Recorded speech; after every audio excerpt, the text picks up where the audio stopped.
Hello everyone, my name is Kalash Vats. Welcome back to my YouTube channel. So आज हम लोग 12th class business studies का second chapter start कर रहे हैं। फर्स्ट चैप्टर मैं आपको करा चुकी हूँ कंप्लीट। सो सेकंड चैप्टर है प्रिंसिपल ऑफ मैनेजमेंट। जैसा कि हम लोग फर्स्ट चैप्टर में इतनी बार पढ़ चुके हैं कि हमारे मैनेजमेंट एक्सपर्ट्स ने, ऑथर्स ने बहुत सारी रिसर्च और एक्सपेरिमेंट्स करके हमें मैनेजमेंट के प्रिंसिपल्स दिए हैं।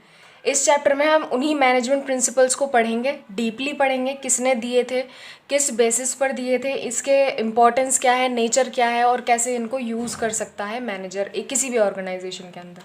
ठीक है, तो सबसे पहले मीनिंग पढ़ते हैं।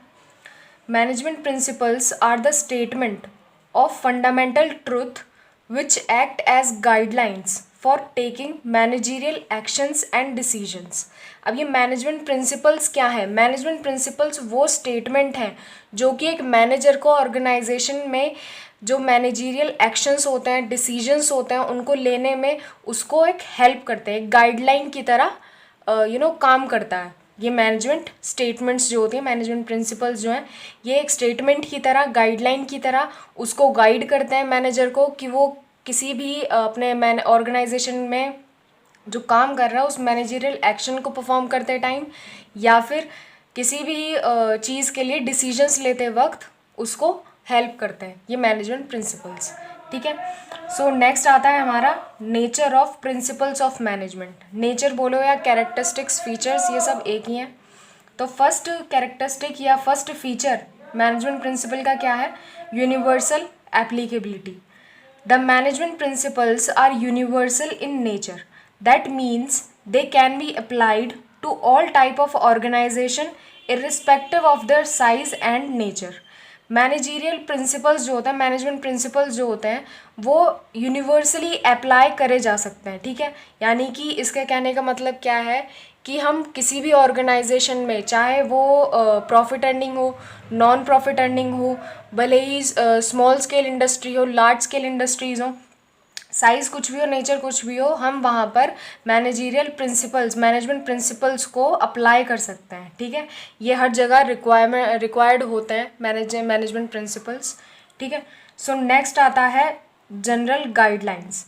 Management principles give guidelines to solve the problems. The applicability of management principles depend on conditions and nature of organization. These management principles cannot be applied blindly.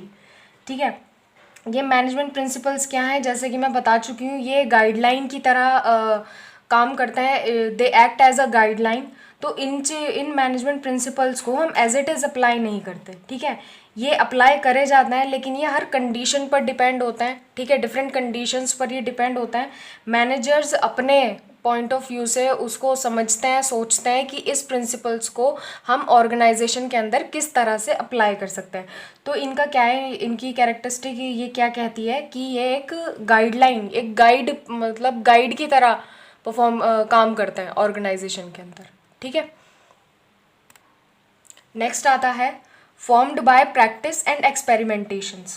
The management principles are developed only after deep and thorough research work. These are not developed overnight or they are not the personal feeling of any person.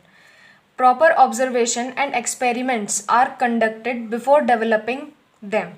ठीक है, ये management principles जो हैं ये बहुत थोरो research work करने के बाद, बहुत प्रॉपर ऑब्जर्वेशन और एक्सपेरिमेंट्स करने के बाद, उनको रिपीटेडली प्रैक्टिस करने के बाद ये मैनेजमेंट प्रिंसिपल्स हमारे एक्सपर्ट्स ने हमको दिए हैं। ठीक है, एक रात में ये प्रिंसिपल्स नहीं बनाए गए हैं, ना ही ये किसी भी इंसान की कोई पर्सनल फीलिंग के ऊपर डिपेंड करते हैं। ठीक है, तो they are formed by practice and experimentations. Clear? So fourth हमारा कैरेक्टरिस्टिक है मैनेजमेंट प्रिंसिपल का, flexibility. Management principles can be applied differently under different conditions. Some changes can be made in application of principles according to the requirement of the company. These can be modified by the managers who are using them. ठीक है। So management principles का flexible होना बहुत ही ज़्यादा ज़रूरी था। ये क्यों था, इसको हम इस तरीके से समझ सकते हैं, जैसे कि ऑर्गेनाइजेशन में जो मैनेजमेंट प्रिंसिपल्स होते हैं ये हम किस पर अप्लाई करते हैं, हम ह्यूमन बींग्स पर, हमारे जो वर्कर्स हैं हम उनके ऊपर अप्लाई करते हैं। ठीक है, उनके काम को लेकर हम उनको यूज़ करते हैं इन प्रिंसिपल्स को। तो अगर ये फ्लेक्सिबल नहीं होंगे, क्योंकि हर ह्यूमन बीइंग का बिहेवियर अलग होता है, अगर ये फ्लेक्सिबल नहीं होंगे तो ऑर्गेनाइजेशन गोल को अचीव करने में कितनी प्रॉब्लम हो जाएगी, है ना। तो ये जो मैनेजमेंट प्रिंसिपल्स हैं ये हर कंडीशन पर डिपेंड करते हैं। जैसी कंडीशन होती है मैनेजर अपनी सूझबूझ से उनको उसी के अकॉर्डिंग मॉडिफाई करके, चेंज करके, अपनी कंपनी की रिक्वायरमेंट के अकॉर्डिंग उनको अप्लाई करता है। ठीक है। सो फिफ्थ हमारा कैरेक्टरिस्टिक है mainly behavioural. Management principles are formed to guide and influence the behavior of employees. These principles insist on improving relationship between superior and subordinates and all the members of the organization. ये जो हमारा characteristic है ये जैसे कि हम लोग जानते हैं मैनेजमेंट प्रिंसिपल्स ह्यूमन बींग्स पर अप्लाई करे जाते हैं। तो ये मैनेजमेंट प्रिंसिपल्स जो हैं ये एम्प्लॉयज़ के बिहेवियर को गाइड या फिर इन्फ्लुएंस करने के लिए बनाए गए थे। ठीक है, इनका जो मेन मोटिव था, या ये जो इंसिस्ट करते हैं, ये किस पर इंसिस्ट करते हैं कि जो हमारे ऑर्गेनाइजेशन के वर्कर्स हैं, सुपीरियर्स हैं, सबॉर्डिनेट्स हैं, उनके बीच में एक अच्छा रिलेशनशिप बन सके। ठीक है, सिर्फ सुपीरियर और सबॉर्डिनेट्स के बीच में ही नहीं, बाकी ऑर्गेनाइजेशन में जितने भी वर्कर्स काम कर रहे हैं, जिस भी लेवल पर हैं, उन सबके बीच में एक अच्छा और हेल्दी रिलेशनशिप हो काम करने के लिए। ठीक है, तो सिक्स्थ फीचर क्या है मैनेजमेंट प्रिंसिपल का?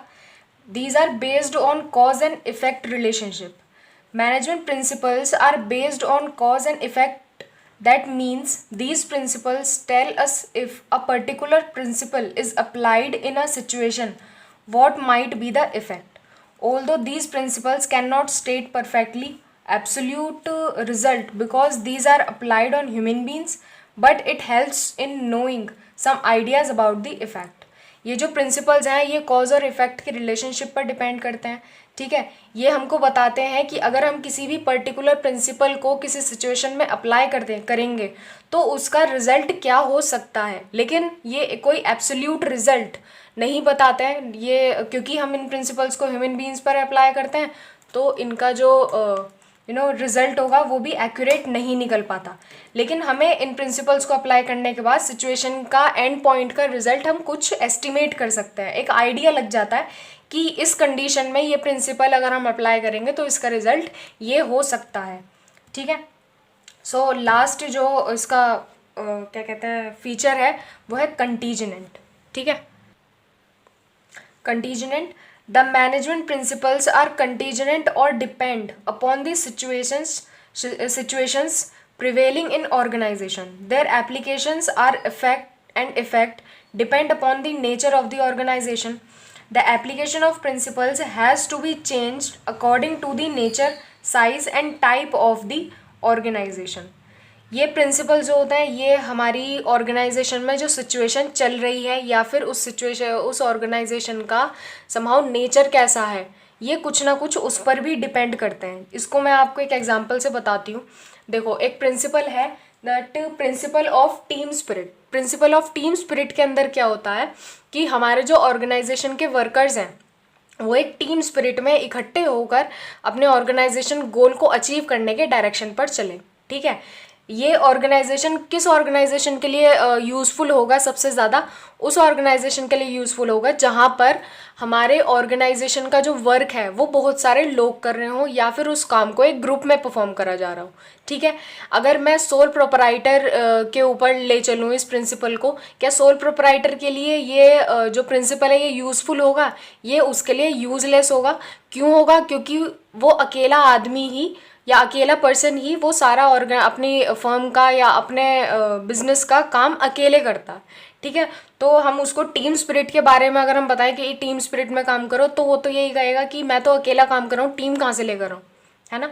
तो ये कंटीजेंट जो फीचर है ये यही कहता है कि हमारे जो प्रिंसिपल्स होते हैं उनका एप्लीकेशन हम उनको किस तरीके से अप्लाई करेंगे ये भी हमारे ऑर्गेनाइजेशन के साइज़ और नेचर पर कहीं ना कहीं डिपेंड करता है। ठीक है, सो इस वीडियो में मैंने आपको नेचर फीचर या फिर कैरेक्टरिस्टिक्स मैंने आपको ये बताए हैं इस वीडियो में, 7 पॉइंट्स थे।